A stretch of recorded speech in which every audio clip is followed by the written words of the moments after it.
이렇게 빠진 분들 많으신 것 같은데 우리 오신 분들 우리 따뜻하게 인사하고 이렇게 우리 환영하십시다. 한번 인사 나누시죠.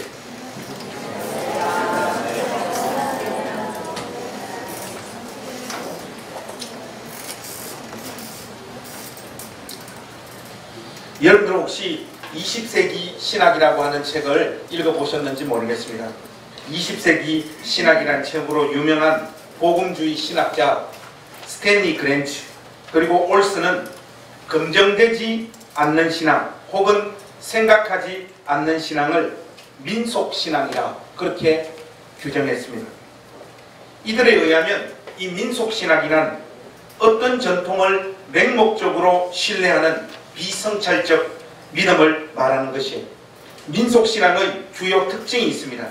비공식적이고 입증되지 않은 이야기에 의문을 제기하지 않고 무조건적으로 그 내용을 받아들이고 믿는 것이며 검증받기를 거부하는 데 이 민속신학의 특징이 놓여져 있습니다. 오늘 본문 말씀이 바로 이런 이슈들을 다루고 있습니다. 오늘 우리가 집중적으로 살펴야 할 구절은 11절 말씀입니다. 우리 개역개정 성경의 번역이 훌륭하긴 하지만 그 의미가 다소 모호한 부분들이 많습니다. 이 부분을 조금 더 선명하게 드러내어서 오늘 본문이 우리에게 말씀하는 바를 우리가 확실하게 좀 정리하고 넘어갈 필요가 있겠습니다. 바울은 빌립보, 암비볼리, 아볼로니아를 지나 데살로니가에서 전도 활동을 했습니다. 그리고 그 이후에 도착한 지역이 오늘 본문의 사건이 전개되어지고 있는 베레아입니다. 그래서 여러분 주보 이 뒤편에 보시면 2차 전도여행 이 지도 지난주 거보다 이번 주께 조금 이렇게 더 선명하죠. 여러분 약간 왼쪽 맨 위에 보면 빌립보를 정점으로 해서 서남쪽으로 이렇게 내려오고 있죠. 암비볼리를 거쳐서 아볼로니아를 거쳐서 지난주 우리가 데살로니가를 살펴보았고요. 오늘 이 데살로니가에서 베레아로 이동하는 바울과 실라의 모습을 오늘 본문이 그리고 있는 것입니다. 이 데살로니가에서 남서쪽으로 약 80km 정도 떨어져 있는 곳이 베레아 지역입니다. 아마도 바울과 실라가 하루아침에 걸어가지는 못했을 것 같아요. 제가 군에 있을 때 100km 행군도 해봤지만은 이것은 사람이 할 짓이 아니거든요. 보통 한 80km 정도 된다고 하는 것은 도보로 3일 정도 걸어가야 될 거리 같습니다. 그것도 꽤나 열심히 걸어야지 도착할 수 있는 거리죠. 베레아라고 하는 이 지명 자체의 뜻은 많은 물의 장소라는 의미입니다. 제가 꼭 베레아에 관한 설교를 하려고 하니까 어제 그것이 알고 싶다 해서 성락교회를 쭉 까가지고 난리가 났습니다. 원래 이 이단들이 보면 영생이라든지 복음이라든지 좋은 용어는 먼저 다 가져가요. 뭐 구원이라든지. 그래서 베레아도 마찬가지입니다.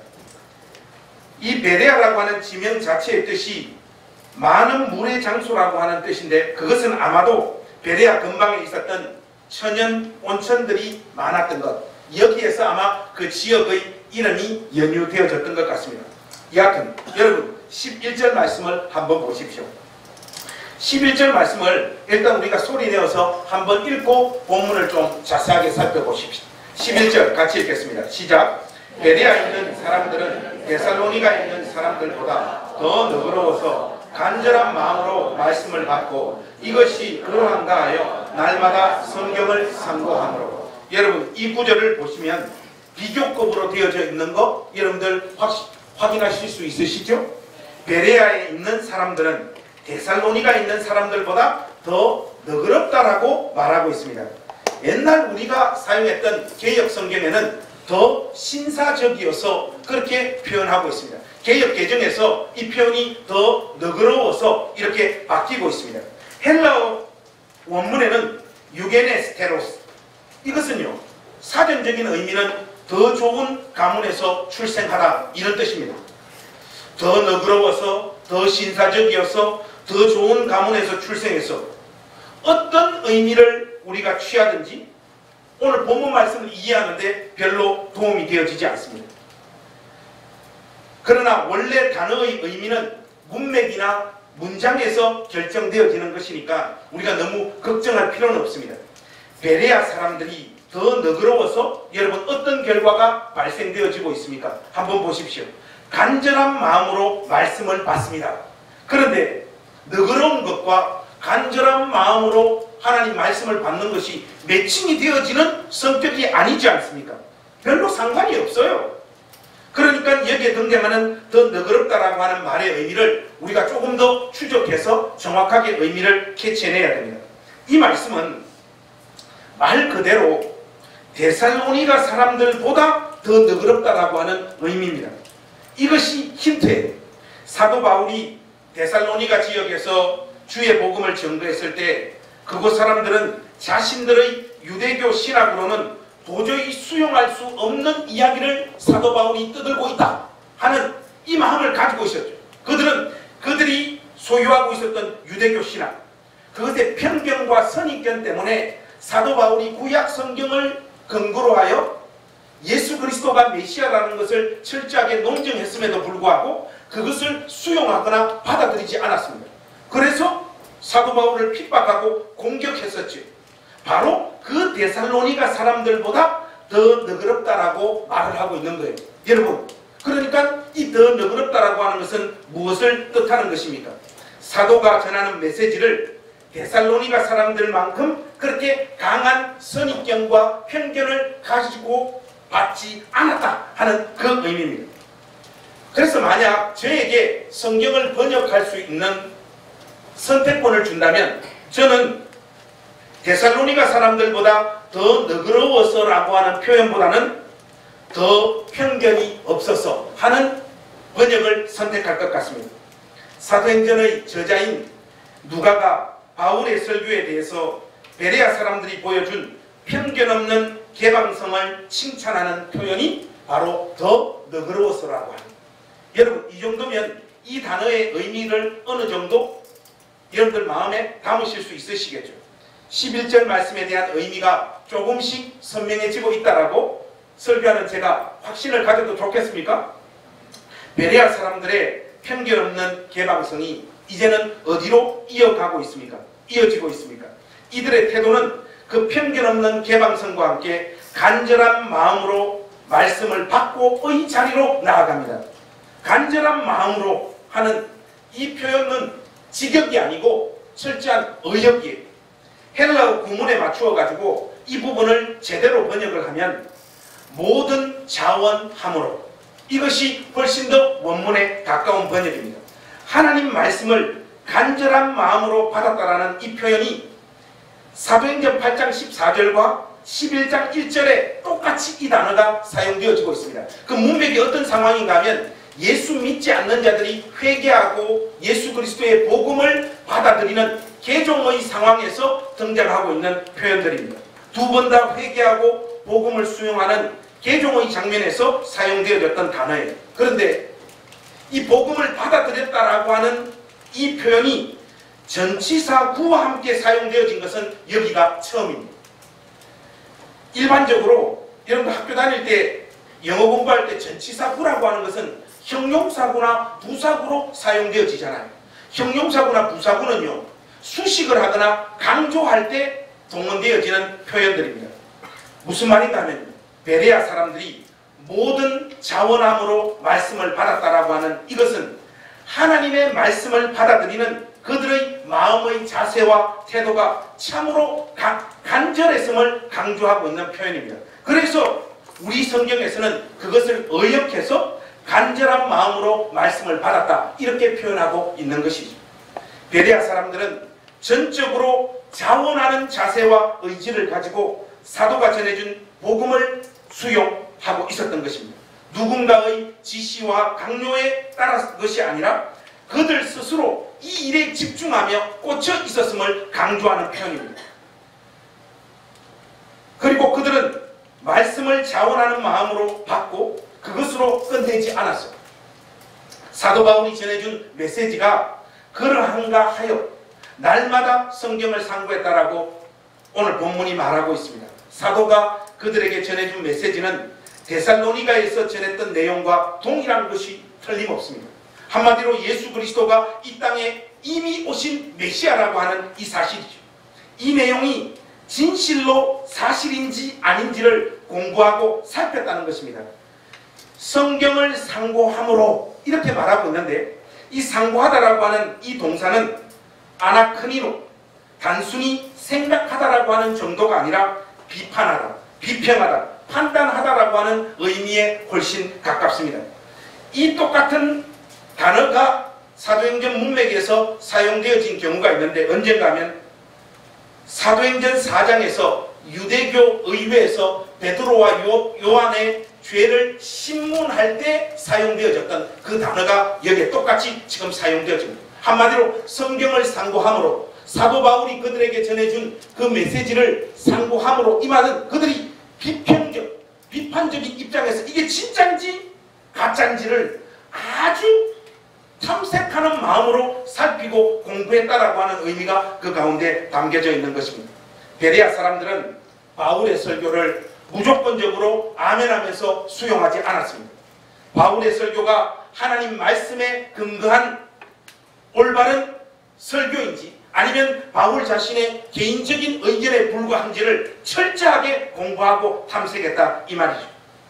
여기서도 우리가 곁다리긴 하지만 데살로니가 사람들과 비교해 볼 부분들이 있습니다. 여러분 17장 4절에 보시면 이런 표현이 나와요. 데살로니가 사람들은 권함을 받고 바울과 실라를 따르나 하는 표현이 나옵니다. 이 권함을 받고, 영어로 하자면 were persuaded. 그런데 베레아 사람들의 신앙을 묘사하는 12절 말씀을 보면 그 중에 믿는 사람이 많고, 영어로는 believe. 데살로니가 사람들은 바울의 메시지, 그 설교의 논정에 설득되어져서 믿은 사람이라고 한다면, 베레아 사람들은 일단 사도의 설교를 듣고 그들이 주체적으로 이것이 진짜 하나님 말씀인지 아닌가를 살펴서 그들이 믿었다라고 하는 것을 강조하고 있는 것입니다. 최종적으로 그래서 이 11절 말씀을요, 제가 한번 번역을 다시 해보겠습니다. 의역직역 막 짬뽕해서, 그러나 가장 원문의 의미에 가깝게 번역을 하면 이렇습니다. 여러분 한번 들어보십시오. 이 유대인들, 곧 베레아에 있는 사람들은 데살로니가에 있는 동일한 유대교를 믿는 사람들보다 더 편견이 없어서 모든 자원함으로 말씀을 받고, 사도 바울이 전한 말이 진짜 하나님 말씀인지 아닌지를 날마다 공부하며 탐색하였더라. 왜 성경번역위원회에서 저를 안 불러주는가 모르겠습니다. 11절 12절 말씀이 우리에게 던지는 도전은 굉장히 큽니다. 특히 한국교회 성도들에게 던지는 그 중요성은 아무리 강조해도 지나치지 않다고 할 수 있습니다. 목회자를 존중하는 전통에서 시작되어진 여러 가지 문화들이 우리 한국교회 안에 있습니다. 그 중에는 참으로 복되고 아름답고 우리가 계속해서 견지하며 지켜가야 될 전통도 많습니다. 하지만 병폐도 만만치가 않아요. 가장 큰 문제를 야기시키고 있는 것은 강단에서 선포된 말씀에 대한 무조건적인 추종과 동의입니다. 베레아 사람들이 우리에게 보여주는 가장 복되고 가장 큰 도전은 강단에서 말씀이 선포된 내용을 무조건적으로 하나님 말씀으로 간주하지 않고 그 내용을 진지하게 살피고 공부한 과정을 거쳐서 자기 영혼에 수용한 이 부분입니다. 교회 안에 이 정신과 이 태도가 살아있어야 될 줄로 믿습니다. 이것이 왜 중요한가 하면요, 이런 자세와 문화가 사라지게 되면 목사의 개인적 성경 해석이나 가르침이 교회 안에서 우상이 될 가능성이 많습니다. 목사의 개인적인 의견인데도 불구하고 그것이 하나님 말씀으로 둔갑할 수 있다, 이 말이에요. 그리고 강단에서 제대로 된 말씀이 선포되지 않고 있음에도 그것을 하나님 말씀으로 수용해서 성도 자신의 영혼을 망치는 상황들이 얼마든지 교회 안에서 발생할 수 있다, 이 말입니다.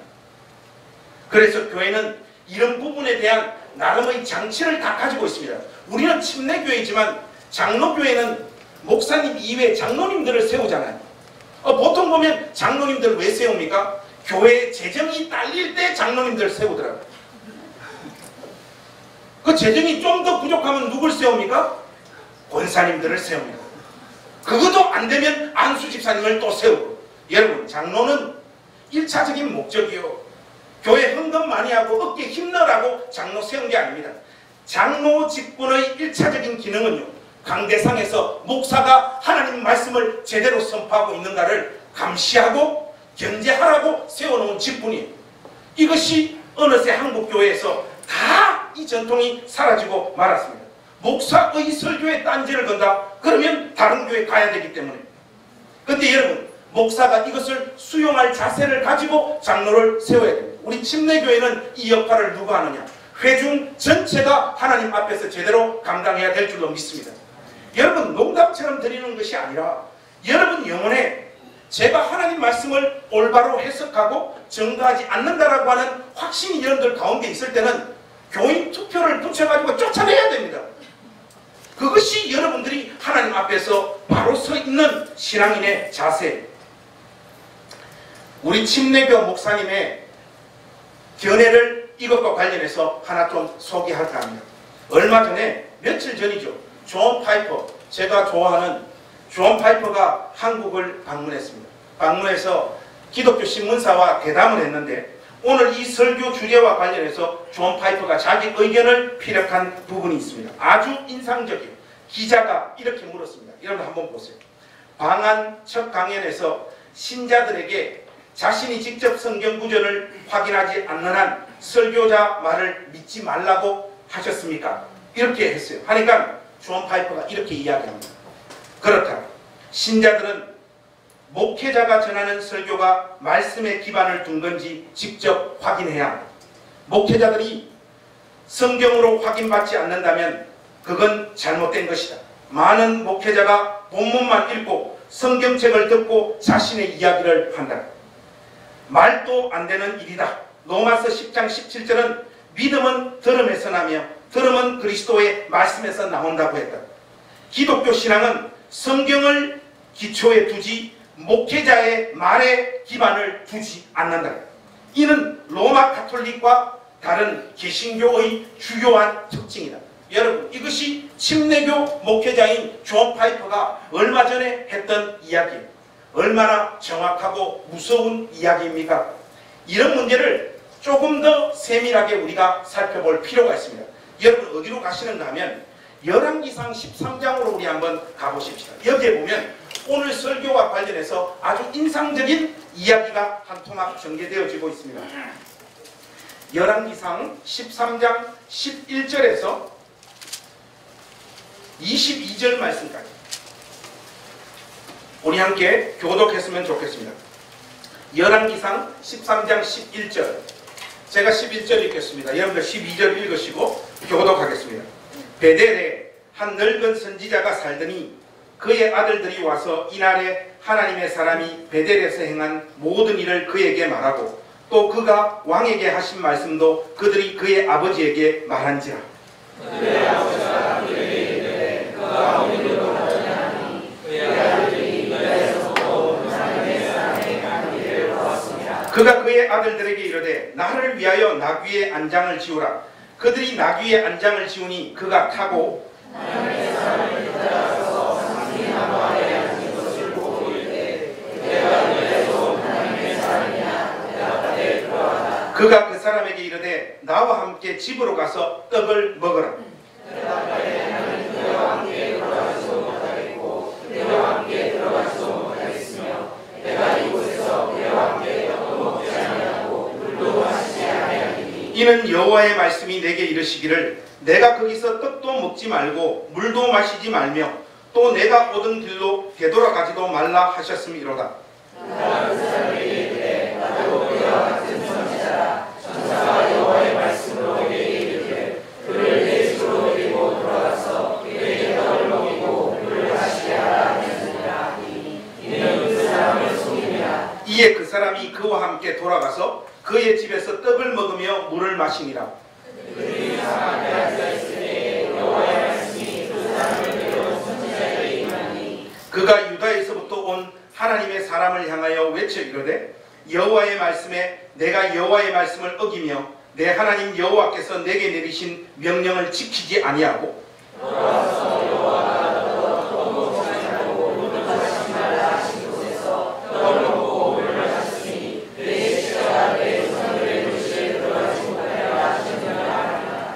여러분, 우리가 분명히 정신을 차리고 소리내어서 읽었습니다마는 무슨 말인가 하나도 모르겠죠. 저도 설교를 준비하면서 한 2번, 3번 읽었는데 무슨 말인지 잘 모르겠더라고요. 우리 한글 개역 개정 성경이 꽤나 어려운 것 같아요. 우리가 그래도 대학 공부한 사람 아닙니까? 그죠? 혹시 또 대학 안 나오신 분들 나는 상처받았다. 또 이런 소리 하시면 제가 상처받습니다. 여러분, 이 열왕기상 13장의 흐름을 우리가 좀 살펴볼 필요가 있어요.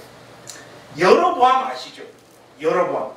이 여로보암이요, 하나님께서 유다, 예루살렘, 하나님께서 지정해 놓으신 그 장소에서만 하나님을 예배하라고, 그럴 때 하나님께서 그 예배를 받으시겠다라고 이미 말씀해 주셨죠.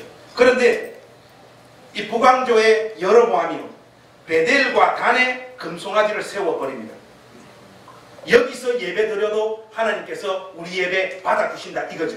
쉽게 말해서 하나님께서 지정해 주신 이스라엘의 그 신앙적인 시스템을 자기가 인위적으로 다 변경하고 바꿔놓고 있는 것입니다. 쉽게 말하면 오늘날의 예배가 완전히 타락의 자리로 내몰리고 있는 거예요. 하나님을 전혀 두려워하지 않는 여로보암의 모습이죠. 이에 하나님은 유다에서부터 오늘 본문 말씀을 보면 한 선지자를 여로보암에게 보냅니다. 보내서 여로보암을 무섭도록 책망합니다. 그리고 하나님께서 너를 심판하리라고 명백하게 경고를 해요. 하나님이 이 역할을 감당한 이 유다로부터 올라간 이 선지자에게 바로 베델에서는 아무런 음식도 먹지 말고 왔던 길로 되돌아가지도 말라고 분명하게 말씀하셨어요. 왜 이렇게 말씀하셨느냐? 그렇게 명하신 것은 금송아지 우상이 있는 베델이 저주의 땅임을 분명하게 선포하시고 증거하시고자 하시는 하나님의 의지가 담겨져 있었기 때문입니다. 그러나 그는 베델에 살고 있었던 다른 노선지자의 거짓말에 넘어가 버립니다. 유다에서 올라간 하나님의 젊은 종은 하나님의 명령을 결국 어겼고, 따라서 하나님의 심판을 면치 못하는 그 내용이 이 13장의 흐름입니다. 젊은 선지자는요, 베델에 머물고 있었던 노선지자, 이 늙은 선지자가 거짓 선지자였다는 것을 적극적으로 알아챘어야 돼요. 왜냐하면 그의 말은 젊은 선지자가 이전에 하나님으로부터 받았던 메시지와 명백하게 반대되는 내용이었기 때문에 그렇습니다. 하나님이 그에게 분명히 베델에서는 먹지도 말고 되돌아가지 말라, 그렇게 분명히 신호를 던졌음에도 불구하고 이 늙은 베델에 있었던 노선지자가 우리 집에 가서 먹고 가라 이야기를 하니까, 처음에는 하나님이 베델에서는 먹거나 되돌아가지 말라고 저에게 말을 했습니다, 이렇게 이야기를 해요. 그때 이 베델에 있었던 노선지자가 뭐라고 이야기하는가 하면, 우리 집에서 먹고 가라고 하나님이 나에게 이미 말씀하셨다. 그러니까 마음 편안하게 우리 집에 와서 먹고 가라, 이렇게 되는 거예요. 아마 그는 배가 고팠고 먹고 싶어서 원래 그에게 주어진 하나님 말씀보다 늙은 선지자의 즐겁고 지금 당장 지키기에 편한 메시지를 듣고 타협하고 말았던 것이죠. 여러분, 이 스토리가 우리에게 던지는 두 가지 분명한 메시지가 있습니다. 하나님의 사람이라고 해서, 또 하나님의 선지자라고 해서 그의 입에서 항상 제대로 된 하나님의 말씀이 선포되어지는 것은 아니라는 겁니다. 여러분, 이 부분을 분명히 여러분들이 잡으셔야 합니다. 자기의 목적을 위해서 하나님의 말씀을 왜곡하고 변형할 수 있는 것이 인간 목사요, 인간 선지자라는 것, 여러분 이걸 기억하십시오. 늙은 선지자를 통해서 우리가 분명히 이 부분을 확인할 수 있습니다. 그래서 여러분, 예레미야서 23장 16절 17절 말씀에서 이런 말씀을 하나님께서 하십니다. 여러분 이것은 그냥 한번 들어보십시오. 만군의 여호와께서 이와 같이 말씀하시되 너희에게 예언하는 선지자들의 말을 듣지 말라. 그들은 너희에게 헛된 것을 가르치나니 그들이 말한 묵시는 자기 마음으로 말미암은 것이요 여호와의 입에서 나온 것이 아니니라.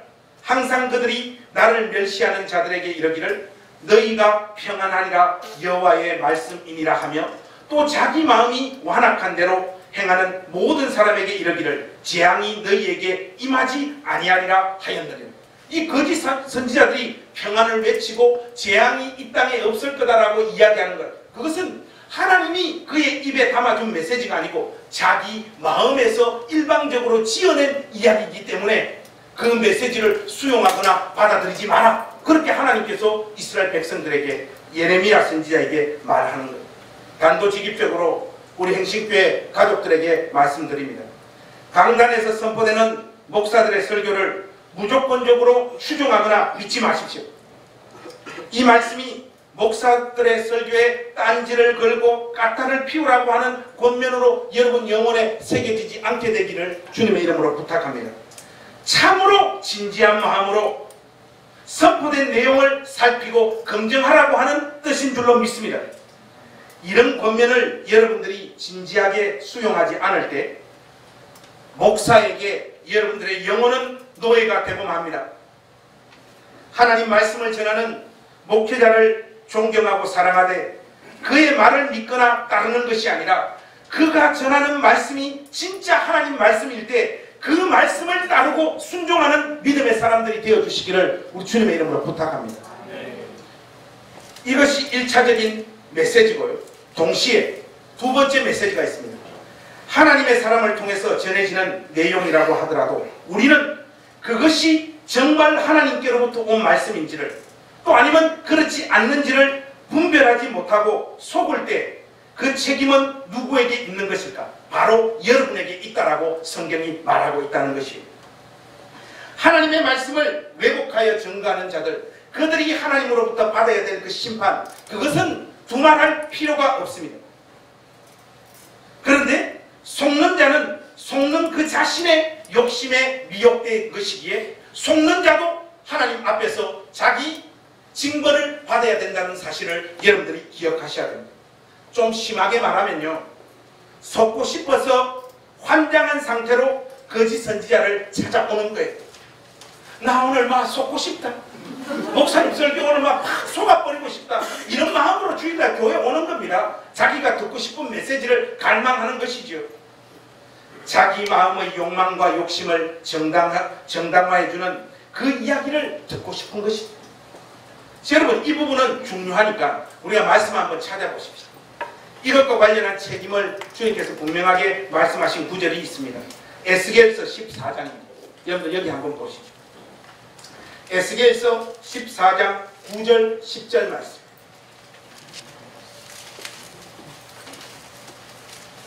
에스겔서 14장 9절 10절 말씀입니다. 9절과 10절 말씀 우리 소리내서 한번 다 같이 읽으실까요? 시작. 만일 선지자가 유혹을 받고 말을 하면 나 여호와가 그 선지자를 유혹하고 내가 손을 펴서 내 백성 이스라엘 가운데서 그를 멸할 것이라. 선지자의 죄악과 그에게 묻는 자의 죄악이 같은즉 각각 자기의 죄악을 담당하리니. 여러분, 하나님께서 속는 자, 그는 그의 죄악의 책임을 스스로 짊어져야 된다라고 분명히 말씀하고 있는 부분입니다. 통계학적으로 볼 때 사람이 살면서 가장 많이 속았고 또 속인 대상은 누구일까요? 속은 것도 속인 것도 엄마가 1등이래요. 엄마. 가만 생각해 보니까 사실인 것 같아요. 저도 어렸을 때부터 엄마를 엄청 많이 속여 먹었던 것 같아요. 특별히 전과 친구 거 새 거 받아가지고 이거 사야 된다고 해가지고 그 돈 띈 거 먹은 것만 해도 집을 한 채 살 수 있을 정도. 웃는 분들은 다 동일한 경험이 있는 사람들. 저도 정말 어머니 살아생전에 어머니 정말로 많이 속여 먹은 것 같습니다. 그런데 이 통계가 과연 사실일까요? 사실은 엄마보다 자기 자신을 더 많이 속이고 있으며 자기 자신에게 가장 많이 속고 사는 존재가 인간이라는 것을 여러분들이 기억하셔야 됩니다. 우리의 뇌는요, 철저한 자기중심성과 지독한 자기에게 빠져있는 거짓말쟁이들이에요. 본능적으로 우리의 뇌는요, 자신에게 유리하도록 정보를 조작하고 보고 싶은 것, 듣고 싶은 것, 기억하고 싶은 것만 취사 선택을 하는 사람들입니다. 동일한 사건을 접한 두 사람이요, 증거가 없을 때 서로 완전히 상반되어지는 이야기를 하지 않습니다. 목사로 살다 보면 상담을 많이 하게 되어지는데, 특히 교회에 있는 자매님들, 자매님들이 목사님 좀 만나고 싶어요 해서 만나면 백발백중 남편 뒷담화 까는 겁니다. 제가 첫 개척지에서 어떤 자매님 한 분이 밤에 1대1로 목사님을 만나고 싶다고 해서 설레이는 마음으로 나갔죠. 나갔더만 하시는 말씀이 뭔가 남편 때문에 못 살겠다는 거예요. 남편이 언어폭력도 심하고 돈도 부부 사이인데도 자기한테 사기를 치고 목사님 도저히 못 살아서 이혼하고 싶다는 거예요. 근데 이 아주머니 재밌는 게 그 다음 주에 그렇게 뒷담화를 했던 자기 남편을 데리고 교회를 왔더라고요. 근데 이 아저씨가 저보고 목사님 1대1로 목사님을 한번 만나고 싶다는 거예요. 그럼 뭐 만났죠. 만나니까 여자가 더 죽일 여자인 이연인 거예요. 뭐 바람을 피웠다 뭐 온갖 이야기를 하는데 그 양쪽 이야기를 도대체 누구 말을 따라야 될지 모를 만큼 팽팽한 거예요.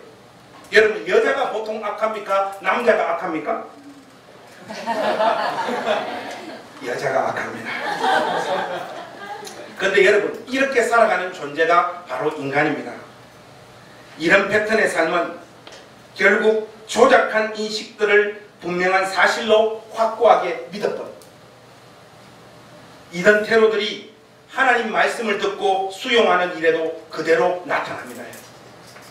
우리는 자신의 기호에 일치하는 메시지, 자신의 정서와 경험에 일치하는 설교를 하나님 말씀으로 간주하는 경향이 아주 강합니다.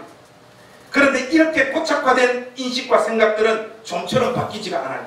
데살로니가의 유대인들처럼 우리 역시 편견과 선입견에 사로잡혀서 자기 자신에게 속고 또 속습니다. 하나님 말씀이 아닌 것을 하나님 말씀으로 확신하고 한평생 믿고 살다가 죽을 수도 있는 것이 우리의 영혼입니다. 이런 사람들이 교회 안에 얼마나 많은지 몰라요. 그것에 대한 최종적인 책임은 엉터리 설교를 여러분들에게 선포한 목사에게 있지 않고 그 설교의 속은 여러분들에게 있다라고 하나님께서 오늘 말씀하고 있는 것입니다. 제가 하나님으로부터 두들겨 맞아야 될 부분은 제가 죽도록 얻어터져야 되지만 여러분들도 여러분 욕망에 이끌려서 하나님 말씀 아닌 것을 하나님 말씀으로 간주하며 그 여러분들의 욕망을 정당화했던 여러분 인생을 하나님 앞에서 결산해야 된다, 이 말이에요. 이 말씀이 우리 행신교회 온 가족들 마음에 두렵고 떨리우는 말씀으로 다가올 수 있기를 바랍니다. 여러분, 베레아 사람들의 신앙적인 이 자세,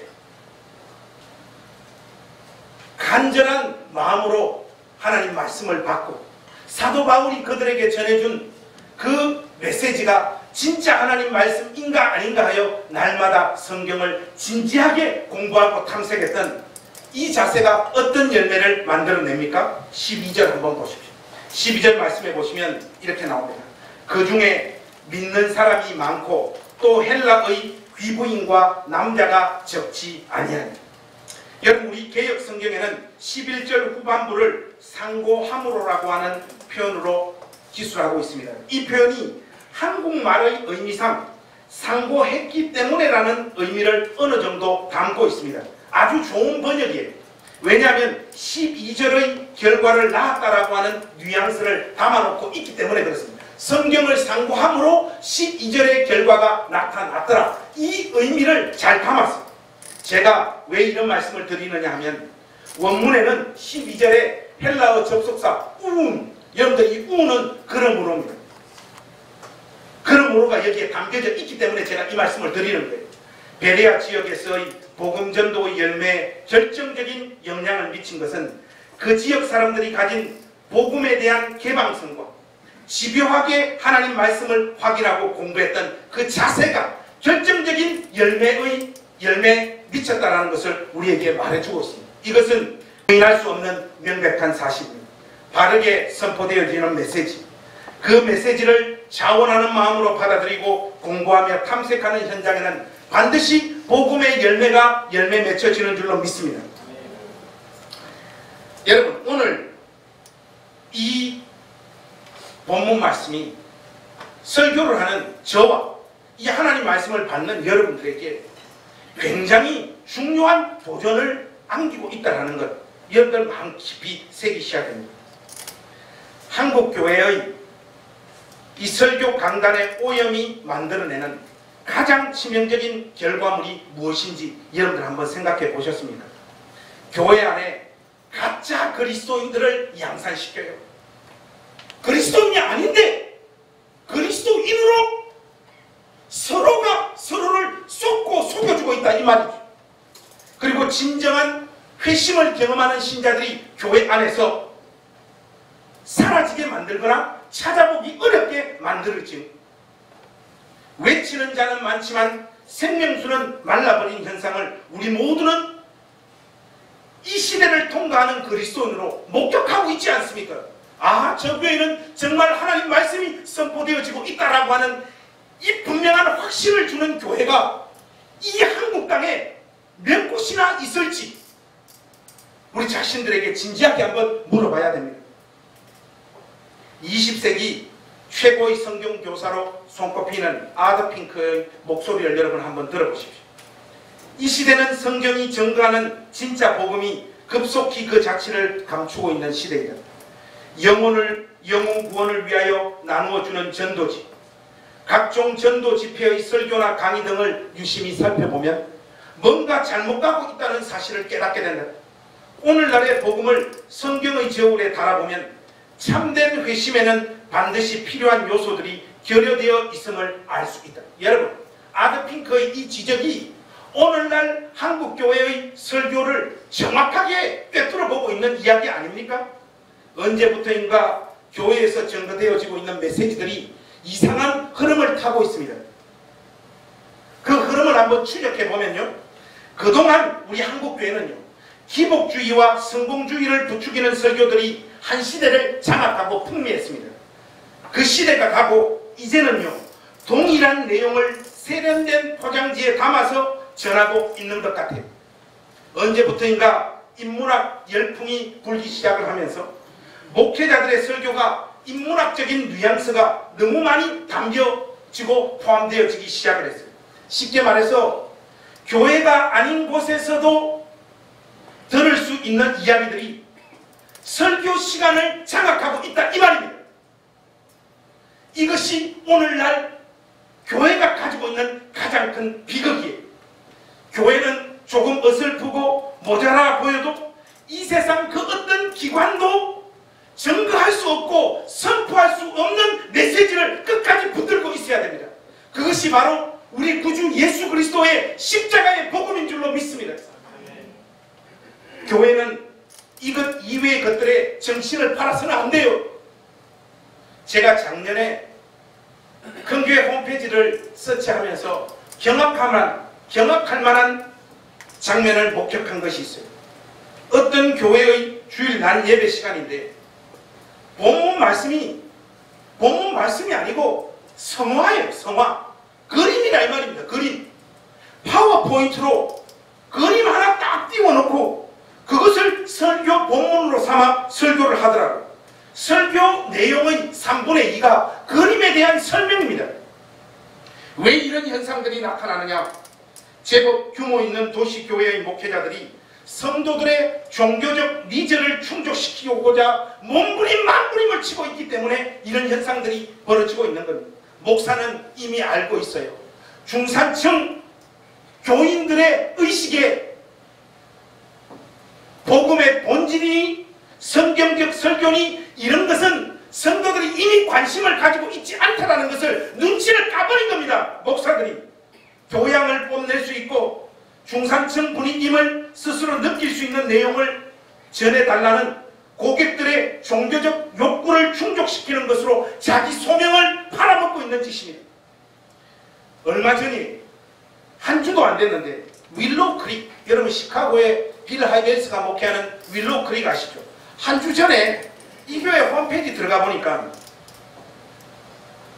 예배 시간에 시카고 컵스의 CEO 사장을 인터뷰하는 것이 예배 순서에 담겨져 있더라고요. 여러분 작년도에 시카고 컵스가 메이저리그 107년 만에 우승해가지고 난리가 났잖아요. 예배 시간에 시카고 컵스 CEO? 그 새끼를 왜 인터뷰를 하냐고요. 그리고 여러분들이 잘 아는 존 맥스웰의 강의를 예배시간 순서에 담아서 틀어주고 있습니다.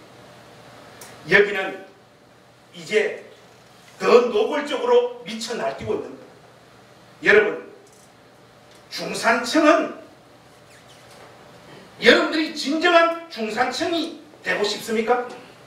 그것은 설교 시간에 그런 내용을 접한다고 여러분들이 중산층 되는 거 아닙니다. 저처럼 옷을 세련되게 입고 피부 관리를 하고 일주일에 한 번은 스타벅스 가야 진짜 중산층 아니겠어요? 여러분 철학 사조를 한번 살펴보면요, 계몽주의와 모더니즘이 강조하고 있는 것은 인간의 자율성과 독립성입니다. 문제는 바로 그 철학 사조에 기독교 신앙을 적당히 섞어서 목사들이 복음이라고 외치고 있는 거예요. 여러분 이 부분을 여러분들이 포착하고 잡아내셔야 됩니다. 계몽주의와 모더니즘이 강조한 개인주의가 기독교 메시지와 혼합되어 만들어 놓은 것이 무엇인지 아십니까? 자아 섬기기 운동입니다. 이것이 왜 위험한 줄 아십니까? 인간이 하나님의 영광을 위하여 존재하는 것이 아니라 하나님이 인간의 필요를 위해 존재하는 것으로 다 탈바꿈시켜버린 거예요. 오늘날 성도들에게 목회자가 강단에서 외치는 게 뭡니까? 간절히 기도하라, 하나님 앞에 정성을 들여라, 그러면 하나님께서 여러분 인생을 책임져 주시겠다. 이것이 주요한 설교의 내용이 되어버렸지 않습니까? 우리가 하나님 영광을 위하여 수고하고 애쓰는 자리로 나아가자. 우리 생명 또한 그리스도를 위하여 드리고자 하는 이런 부담스러운 메시지를 여러분 언제 한번 제대로 들어보셨습니까? 하나님이 인간의 꼬봉이 되어버렸어요. 자아 추구의 신앙은요, 반드시 기독교의 핵심적인 메시지와 신학의 중요성을 제거해버립니다. 인간 자신의 욕망과 평안이 우선시되어지는 야베스의 기도, 잘되는 나, 이런 책들이 왜 기독교 출판 시장을 장악하고 있겠습니까? 다 이유가 있는 것이에요. 여러분들이 이런 흐름에 제동을 거는 믿음의 성도들이 되어주시기를 주님의 이름으로 부탁합니다. 목사님, 그런 것은 하나님 말씀이 아닙니다. 우리는 하나님 말씀을 듣고 싶습니다. 우리에게 제대로 된 십자가의 복음을 전개해 주십시오. 이런 집단적인 요구와 인식들이 성도들 심령 안에서 다시 깨어나야 돼요. 그런데 설교자들만 맛이 가버린 것이 아니라 교회의 식구들도 전부 의식이 그냥 맛이 가버렸어요. 이제 십자가의 복음은 교회 안에서 전하고 싶어도 전할 수가 없습니다. 교회에 나오는 소위 중산층 그룹들이 성경에 충실한 복음의 내용을 접할 때요, 복음은 너무 위험하고 급진적이라고 하는 인식을 가지기 시작을 했어요. 그래서 목사들이 여러분들의 눈치를 보기 시작을 하는 거예요. 그래서 대부분의 교회 강단에서는 하나님 말씀을 그대로 읽고 선포하지 못합니다. 그래서 적당히 하나님 말씀을 가공하고 다듬어서 여러분들의 귀를 즐겁게 하는 내용들로 각색하고 난 다음 하나님 말씀을 한두 구절 섞어서 여러분들에게 전달하고 있고, 여러분들은 그 내용을 아멘으로 수용하고 있는 것이 오늘날 우리의 현실이에요. 결국 저와 여러분은 짐 윌리스가 말한 구멍 뚫린 복음을 믿고 있는 사람이 되어버린 거예요. 이제 교회에서도 하나님 말씀을 듣기 어려운 시대가 시대로 이미 진입해버렸습니다. 오늘날 강단에서 하는 많은 설교는 성도들의 양심을 각성시키고 심령의 생명력을 불어넣는 거룩한 역사가 전혀 찾아보기 어려워요. 설교를 들은 청중들은 길에서 우리에게 말씀하시고 우리에게 성경을 풀어주실 때 우리 속에서 마음이 뜨겁지 아니하느냐 하는 이 고백들이 성도들의 입술에서 전부 다 사라져버렸습니다. 이런 고백을 하는 성도들이 거의 없어요. 이처럼 하나님께서는 하나님 자신에게 무관심한 자들에게 결국 어떻게 심판하는지 여러분들 아십니까? 근데 설교에 오늘 후반부로 치닫고 있는데 하나님 말씀을 제대로 선포하지 않는 목사, 또 여러분들도 여러분 자신의 욕망과 여러분의 안위에 정신이 팔려서 있는 그대로의 복음보다는 여러분들의 귀를 즐겁게 해주는 그런 내용들에 여러분들이 노예가 되어버렸을 때 하나님이 이 교회를 어떻게 심판하시느냐, 여러분 이 말씀 오늘 우리가 결론으로 받으십시오. 어디로 가시는가 하면 아모스 8장으로 한번 가보십시오. 아모스 8장 11절에서 13절입니다. 여러분 이 구절은 펜을 가지신 분들은 줄을 치시고 오늘 설교의 결론으로 여러분들 마음에 담을 수 있기를 바랍니다. 아모스 8장 11절에서 13절. 여러분들 우리 3절밖에 안 되니까 한 목소리로 크게 한번 다 같이 한번 읽으십시다. 준비되셨죠? 시작. 주 여호와의 말씀입니다. 오라 날이 이를지라 내가 기근을 땅에 보내리니 양식이 없어 주림이 아니며 물이 없어 가람이 아니며 여호와의 말씀을 듣지 못한 기갈이라. 사람이 이 바다에서 저 바다까지 북쪽에서 동쪽까지 비틀거리며 여호와의 말씀을 구하려고 돌아다녀도 얻지 못하리니 그날에 아름다운 처녀와 젊은 남자가 다같이 갈아여 쓰러지리. 여러분 눈을 씻고 봐도 하나님 말씀을 전하는 곳을 찾을 수 없는 것, 그것 자체가 하나님께서 인간들에게 쏟아놓고 있는 심판의 행위라는 것을 여러분들이 기억하셔야 됩니다. 이것의 로마서 버전이 뭐냐? 마음에 하나님 두기를 싫어하며 그들을 그 상실한 마음대로 내버려 두사. 바로 이것입니다. 하고 싶은 대로 하고 살다가 망해버려라. 이것입니다. 이게 하나님께서 우리 인생을 심판하시는 가장 큰 심판의 행위라는 것을 여러분 기억하십시오. 집에서 인터넷으로 예배를 드리는 분들이 꽤 많다고 그래요. 목회자들이 이런 분들을 많이 비판을 합니다. 저 역시 그것이 좋은 태도가 아니라고 하는 인식을 가지고 있는 목사입니다. 그런데 여러분 그것이 그렇게 간단한 것이 아니에요. 그 사람들이 믿음이 없고 열정이 없고 생각이 없어서 집에서 인터넷으로 예배 드리겠습니까? 집에서 예배 드리기까지 그 사람들이 제대로 된 말씀이 선포되어지는 교회를 한두고 찾다가 지쳐서 집에서 인터넷으로 예배를 드리겠습니까? 나름 진지하게 방황하다가 집에서 인터넷으로 예배 드리는 분들이 대부분이지 않습니까? 그분들에게 여러분 우리 행신교회 가족들이 진심으로 온 마음을 다해서 아저씨, 아주머니 우리 행신교회 와보세요.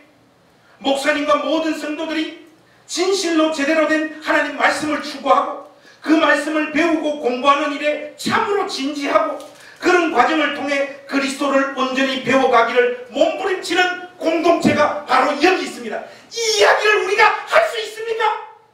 우리 교회 권속들이 할 수 있고 이 말씀을 전가하는 목사가 과연 할 수 있습니까? 여기에 우리도 자신 있게 아멘 할 수 없지 않습니까?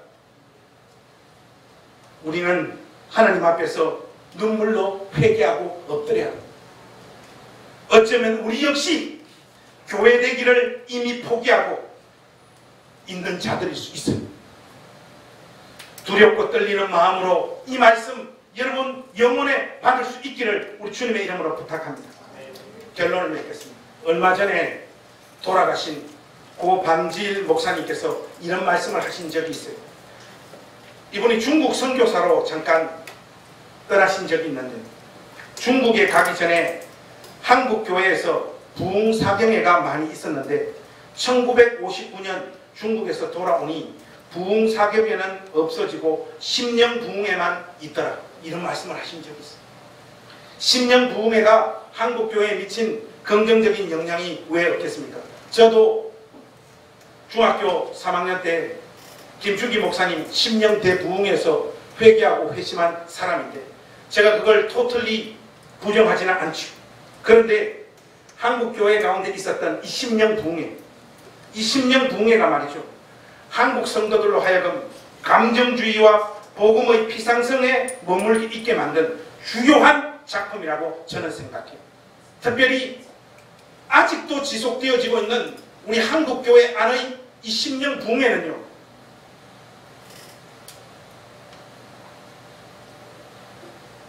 종교 장사꾼들의 자기 배불리기 수단으로 전락해버렸다라고 말을 해도 과언이 아니잖아요. 모 목사님을 모셔서 부흥회하면 돈이 5억이 거친데 우리도 지금 자리가 비정해가지고 예배당 좀 큰 거 얻고 싶은데 이 목사님 한번 모실까요? 부흥회에 하나님 말씀이 선포되어지지 않습니다. 심령 부흥회에 하나님 말씀이 선포되어지지 않아요, 여러분. 더 놀라운 게 뭔지 압니까? 하나님 말씀이 선포되어지지 않고 있는데 성도들은 울고불고 은혜 받았다고 이야기해 환장할 노릇입니다. 이게 지금 우리의 수준입니다. 여러분 혹시 집에서 심심하실 때 텔레비전 보실 거 아닙니까? 채널 여기저기 돌리다 보면 기독교 방송 보시죠.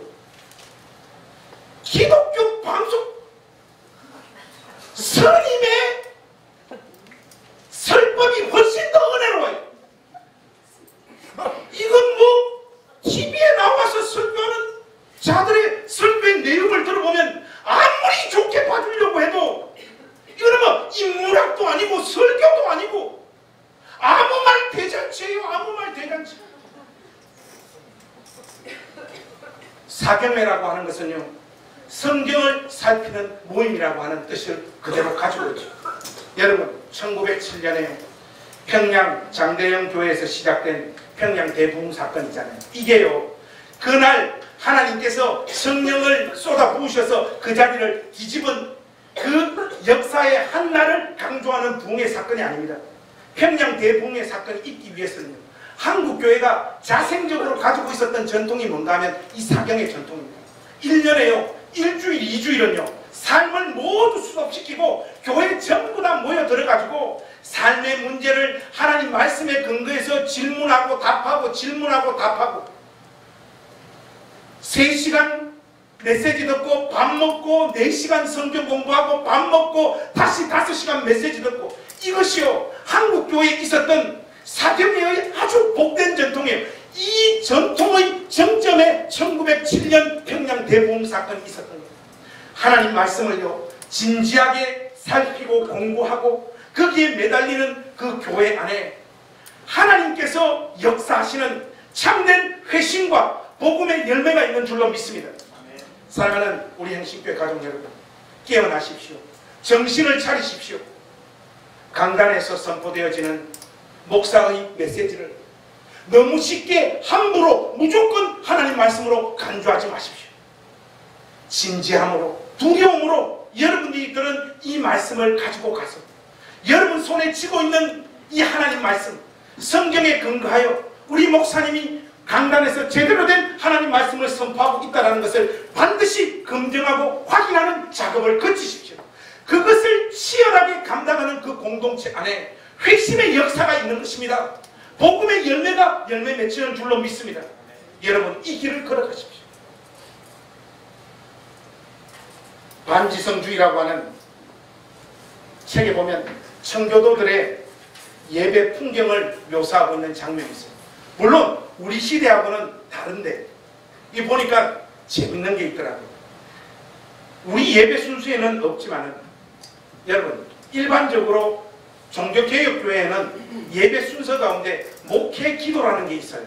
뭔가 하면 목사가 청중들을 위해서 기도하는 시간이 있어요. 설교 전에 근데 이 청교도들이 목회 기도를 목사들이 보통 얼마나 하느냐? 1시간. 목회 기도를 1시간 하고 난 다음에 설교를 시작합니다.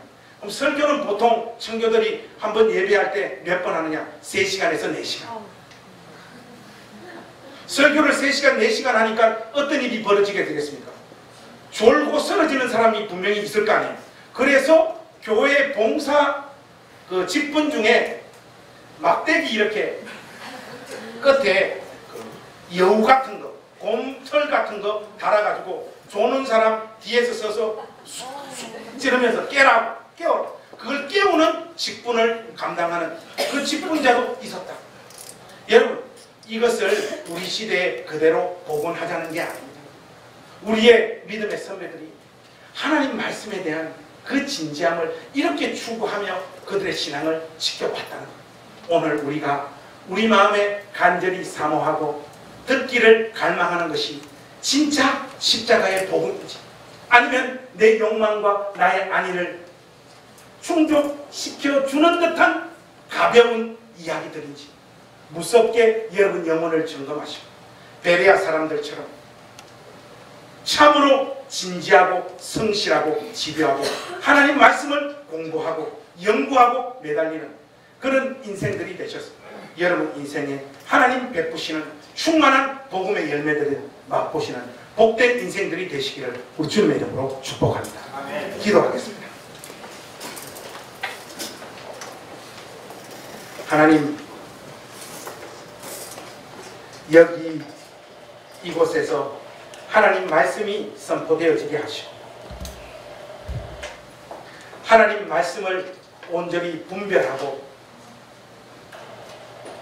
그 분별된 하나님 말씀에 우리의 생애를 드리는 우리 행신교회 온 권속들 되어질 수 있도록 은혜 베풀어 주시옵소서.